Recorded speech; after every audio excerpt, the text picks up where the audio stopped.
Did you notice that the money was stapled together? Yes, ma'am, it was. It was, okay. Did you notice something else unusual about the money? At that moment, I didn't when I opened it, but a couple days after the fact, it was wet and starting to mold. The money itself was damp to the touch? Yes, ma'am. Right, and did you ever mention that fact to Charlie Adelson? I'm pretty sure I contacted him and told him, why is the money wet? What do you mean pretty sure? You did or you didn't? That I didn't. Okay, and when you contacted him and said the money's wet, or you just mentioned to him the money's wet, did he have a response? Yes, ma'am. He told me Go ahead. told me that his mom washed the money. That she physically washed the money? Yes, ma'am. You started getting paychecks in September after the murder, which continued through May of 2016, is that right? Yes, ma'am. And how would you receive the paychecks? Charlie would give it to me.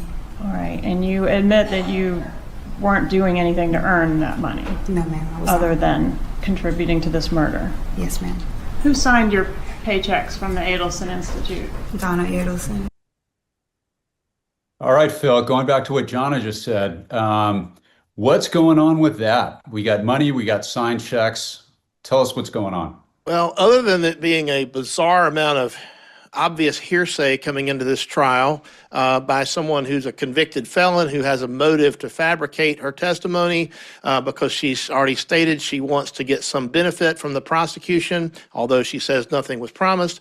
And although she's testified previously in court in a wildly different way, putting all that to the side, if a jury believes her, you've got Donna Adelson once again showing up. Like Jonna was saying, the smoke is making its way around the room. Here she is signing checks at the Adelson Institute, and even if if this doesn't prove that she knew about the murder ahead of time, she knew that this woman Magbanua was not doing any actual work at the office, so she knows that she's paying her for something that's illegitimate. So she knows that, and this whole conversation where Magbanua and Charlie are talking about, the conspiracy, and then he gets off the phone and he goes and talks to his mom and comes back. That also kind of shows that, she is sort of the hidden hand, if you will,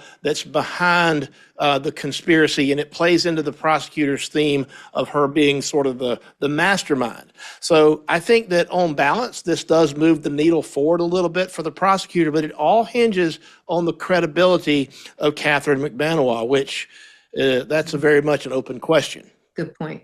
So what do you think, Jonna? Signed checks after the fact, and I mean, that's not necessarily hinging just on her credibility, right?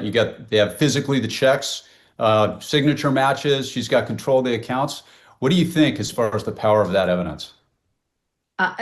Pretty powerful. And this is going to be a theme in the closing argument when we get there. Like if Donna Adelson really has nothing to do with anything, why is she paying a person who's not working for the practice? Why is she doing that? Why does she get nervous when she gets the bump? Why does she contact Charlie and talk in this weird kind of code? She is in there. And maybe the defense at some point is going to try to argue to the jury, really, how do you parse out when her involvement began? Maybe she didn't have anything to do with the planning phase of this. Maybe she came in afterwards. I just think jurors are human. They're people. They're going to see too much of Donna's fingerprints, figuratively and probably literally, on a lot of this evidence to say she's not guilty.